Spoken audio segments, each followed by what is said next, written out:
You have been eating less than you did at 45. You cut the bread. You gave up dessert. You started walking every morning before anyone else in your house was awake. And your belly is still there, the same soft protrusion in the mirror that was not there 10 years ago, sitting just below your ribs, unchanged, unmoved, as if your entire effort never happened at all. Most people at this point do one of two things.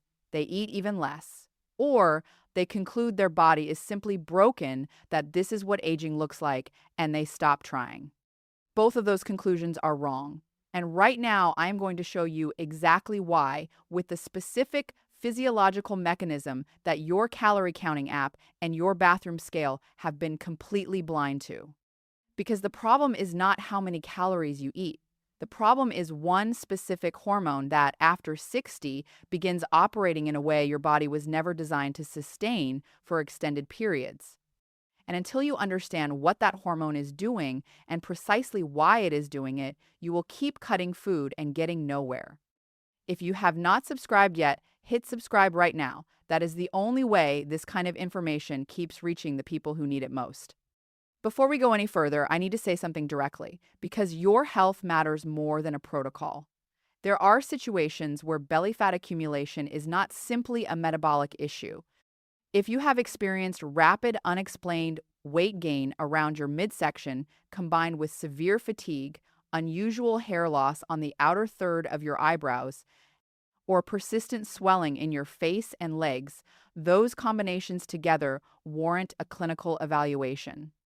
A thyroid panel, a morning cortisol test, and a fasting insulin test from your doctor will tell you exactly what is happening. Write those down. Ask for them specifically. They are not expensive, and most physicians do not order them unless you request it.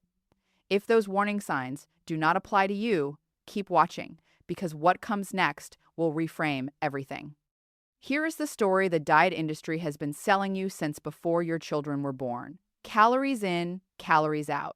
Eat less, move more. Energy balance. Simple arithmetic. It is not completely wrong. Eat dramatically less for long enough, and yes, something will change. But for a person over 60, that model is catastrophically incomplete because it treats your body like a calculator. And your body at 60 is not a calculator. It is a hormonal environment, and the rules of that environment override the arithmetic every single time. Here is what the calorie model cannot explain. Why does the belly fat stay specifically while other areas shift? Why does the person who eats the same as their neighbor, sleeps the same, walks the same amount, carry 10 more pounds concentrated entirely in one place around the midsection? The answer is not in the food. The answer is in the hormones. And the hormone at the center of this is one you already know by name. You have heard it called the stress hormone.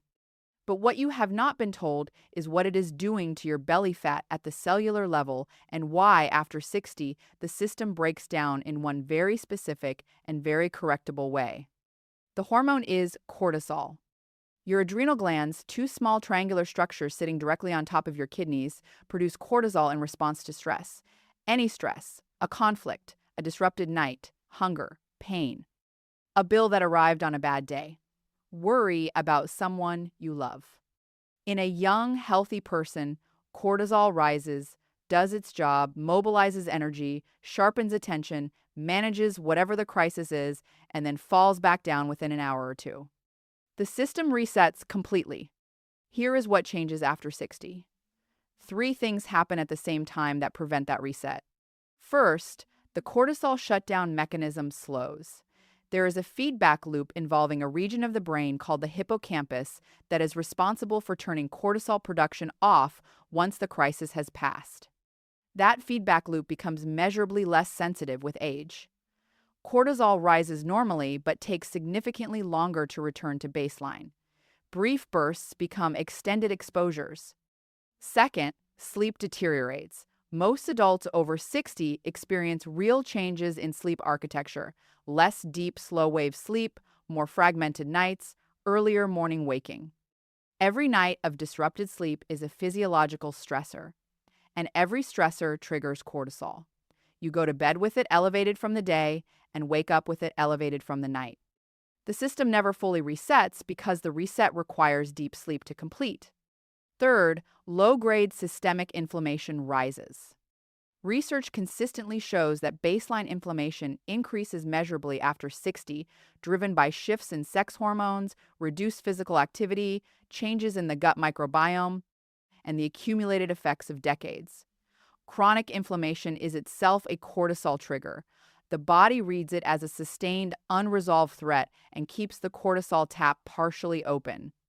The result is not a spike, it is a flood, a slow, continuous background elevation that was never supposed to be there, not dramatic enough to cause obvious symptoms, persistent enough to lock the biology in one direction. Now here is where the belly comes directly into the picture. Not all fat tissue is the same. Subcutaneous fat, the fat directly under your skin that you can physically pinch, behaves one way. Visceral fat, the fat that wraps around your internal organs deep inside the abdominal cavity, is something entirely different. It is not a passive storage depot. It is a metabolically active endocrine organ. It produces hormones. It releases inflammatory signals. And most critically for this discussion, it has a very specific receptor profile. Visceral fat cells carry approximately 4 times as many cortisol receptors as fat cells anywhere else in the body. Think of your body as a building and cortisol as a delivery truck making rounds. Every delivery goes to the address with the most dock doors. That address is the deep belly. Every time cortisol rises, regardless of what triggered it, the signal arrives at visceral fat with 4 times the intensity of anywhere else. The cells hear it louder, they respond faster, they store more aggressively. This was not a design flaw in ancient environments. Belly fat close to the vital organs was the safest and most accessible energy reserve for prolonged survival crises. Cortisol was meant to say, long-term shortage, store here, protect the core. The problem is that your body cannot distinguish between a famine and 3 consecutive nights of poor sleep. Between a physical threat and 2 years of managing a difficult situation at home, the biochemical signal is identical. Cortisol rises, visceral fat listens, it stores. And here is the locked vault piece. Cortisol does not only drive storage into visceral fat, it actively blocks fat release from it. When cortisol is chronically elevated, it suppresses the enzyme activity responsible for breaking down visceral fat for use as energy. The vault locks from the inside. You can walk 5 miles and eat 1,400 calories, and the visceral fat remains sealed while the body finds other fuel, often muscle tissue, instead. You are not failing to lose belly fat because of willpower.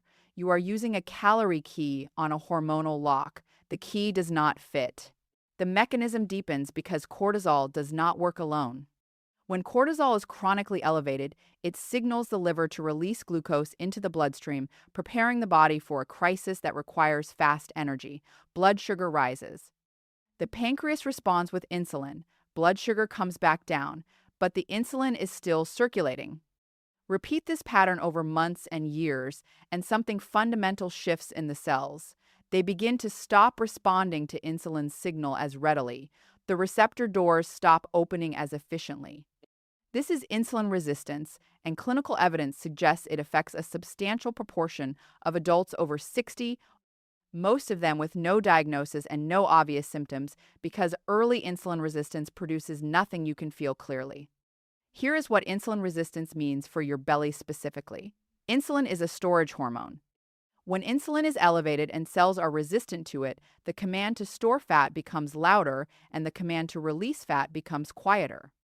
The visceral fat cells already primed by cortisol receive a doubled instruction: hold everything, release nothing. Then the loop closes on itself. Insulin resistance produces low-grade inflammation. Low-grade inflammation triggers more cortisol. More cortisol drives more visceral fat storage and more insulin resistance. The cycle runs continuously. Eating less tightens it. Because aggressive calorie restriction raises cortisol, further starvation reads as a survival crisis, which locks the vault harder. This is not a willpower problem. It is a closed hormonal loop, and you cannot break a hormonal loop with a caloric deficit. Consider someone I'll call Dorothy, 67 years old.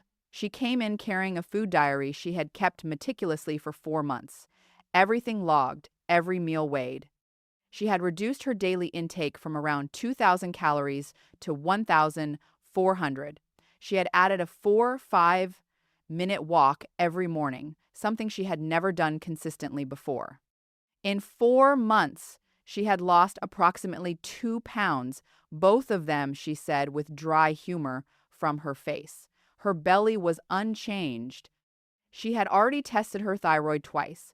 Both times she was told it was normal. She assumed this was simply menopause catching up with her, a permanent consequence she had no choice but to accept. I stopped asking about the food diary after the first few minutes. I started asking about her life. How was her sleep? She woke up most nights around 3 a.m. and lay awake for at least an hour. Had been doing this for years without connecting it to anything physical. Was she under sustained stress?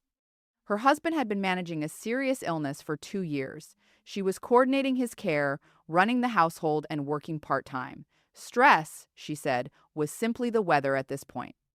It was just always there. I ordered 2 specific tests, a morning cortisol level and a fasting insulin, 2 tests. Not routinely ordered at standard appointments because there is no protocol that requires them and there is no billing incentive attached to prevention. Her morning cortisol was elevated not at the level that suggests a gland disorder, but chronically, persistently above normal baseline. Her fasting insulin was nearly 3 times what it should be for someone of her weight and activity level. Classic early-stage insulin resistance. The hormonal loop was running at full speed. No one had looked for it. No one had ordered those 2 numbers. She had not been eating too much. Her body had been locked in a hormonal state where the vault stayed sealed, regardless of what she put in front of it. 4 months of calorie restriction had accomplished nothing because the lock had never been addressed. 2 self-tests you can do now, before your next doctor's appointment. First, request a fasting insulin test specifically. Not fasting glucose that catches diabetes after years of established damage. Fasting insulin catches the early dysfunction before the glucose numbers have shifted.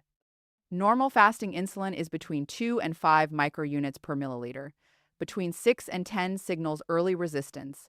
Above 10 is significant and actionable. Write those words down. Fasting insulin. Say them to your doctor. Second, you can do this tonight. 2 hours after dinner, sit quietly and place one hand flat on your belly just above the navel. Notice whether there is still a sensation of warmth, fullness, or mild bloating from the meal. Now notice how long that persists. If it is still clearly present at the 2.5 to 3 hour mark, your gut is signaling slow gastric emptying, a documented consequence of chronic cortisol disruption that compounds the insulin problem. It is not a numbered result. It is a pattern. Notice it consistently over a week. 3 things in your daily routine are feeding the cortisol insulin loop right now. The first is waking in the night and immediately reaching for your phone.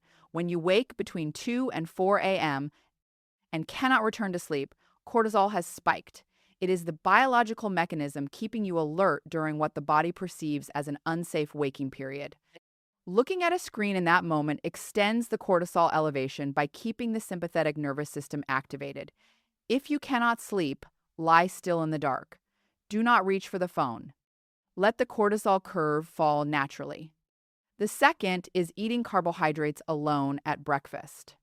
Toast, juice, cereal, oatmeal, without anything added. These produce a rapid blood sugar rise and a disproportionate insulin spike in a person with early insulin resistance. By mid-morning, blood sugar is falling sharply, cortisol rises to compensate, and the hormonal cycle begins before the morning is over. The fix is not eliminating carbohydrates, it is sequencing. Fat and protein first, carbohydrates alongside or after. That one change blunts the insulin response measurably. The third is sitting for more than 90 minutes without interruption. Skeletal muscle is the body's primary site of glucose uptake. When muscle is inactive for extended periods, its capacity to absorb blood sugar drops significantly. Insulin has to work harder to achieve the same effect. Repeat this across a full day, and the compounding effect on insulin resistance is substantial. You do not need a gym. You need 2 minutes of movement every 90 minutes. Stand, walk to another room. Walk back. That is the entire intervention. A quiet alarm on your phone handles the reminder. Here is the complete protocol, one sequence.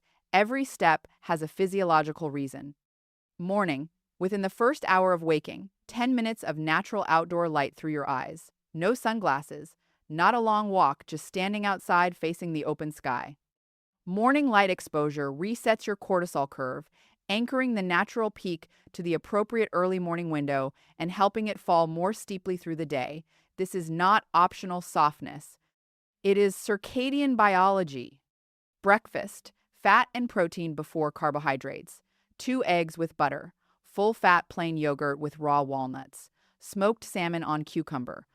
Any configuration that puts fat and protein into your stomach before carbohydrates arrive. The fat and protein slow gastric emptying and blunt the subsequent glucose rise by 30 to 40%. Before each meal, particularly lunch and dinner, 2 minutes of slow breathing. Inhale for 4 counts, hold briefly for 2, exhale fully for 6, 4 cycles. This activates the vagus nerve directly, which drops circulating cortisol within minutes. Eating in a lower cortisol state produces a measurably better insulin response to that exact meal. Every 90 minutes of sitting, 2 minutes of walking, set an alarm. This is the single most powerful daytime tool for insulin sensitivity available without a prescription. Evening, 90 minutes before bed, remove screens. Blue light from screens suppresses melatonin production. Low melatonin is directly associated with elevated nighttime cortisol. Your cortisol is supposed to reach its lowest point of the entire 2-4-hour cycle between midnight and 4 a.m. Screen light delays and disrupts that descent. 90 minutes of screen-free evening is a cortisol management decision. Before sleep, 1 tablespoon of raw apple cider vinegar in a small glass of water. The acetic acid in it slows starch breakdown in the gut and has been shown in clinical research to reduce fasting blood glucose by a meaningful amount in people with early insulin resistance. 1 tablespoon. Not a treatment, a tool that costs almost nothing. Then, 10 minutes of progressive muscle relaxation. Starting at the feet, tense each muscle group for 5 seconds, then release completely. Work slowly upward through the calves, thighs, abdomen, chest, shoulders, hands. The cortisol shutdown at night requires a physical signal of safety to the nervous system. Muscle tension followed by full release is that signal. The body stops scanning for threat when the muscles go voluntarily slack. 5 steps for tonight specifically. Step 1. Remove screens 60 minutes before you go to bed tonight. Not 90 if that feels like too much to begin. 1 hour. Start with that. Step 2. Tomorrow morning, go outside within the first hour of waking. 10 minutes. No sunglasses, just stand in the light. Step 3. Add breakfast tomorrow. Eat something with fat and protein before you touch anything with carbohydrates in it. Step 4. Set an alarm on your phone right now for every 90 minutes during the day. When it goes off, stand up and move for 2 minutes. Step 5. At your next medical appointment, say these 2 words: fasting insulin. Ask for the number, know the number. How old are you? Write it in the comments right now. I am not asking out of curiosity. The protocol I just described shifts in specific ways depending on whether you are 58 or 74. The degree of insulin resistance, the pattern of cortisol dysregulation, the sleep architecture, all of it changes. Your age shapes which parts of this need the most emphasis. Tell me. Dorothy was 4 weeks into the morning light exposure and the meal sequencing when the first change came, not the belly that came later. The first thing that shifted was waking at 3 a.m. It happened less. Then not at all most nights. Then she noticed the flat, heavy feeling that used to greet her every morning was lifting. At 6 weeks, her waistband was measurably looser. Nothing dramatic had changed in what she ate. The hormonal loop had been interrupted at the input points, one by one until the vault opened. Your body is not broken. It is responding rationally to a hormonal environment that has drifted out of its intended parameters. Address the environment. The belly follows. If what you heard tonight changed how you understand your own body, share it with someone who has been blaming themselves for a belly they cannot shift no matter what they try. You may have just handed them the answer they have been looking for. If you have been doing everything right and the belly still will not move, cortisol is the reason. And there is one more piece of this puzzle I have not told you yet, something that happens specifically at night that makes everything worse. That video is next.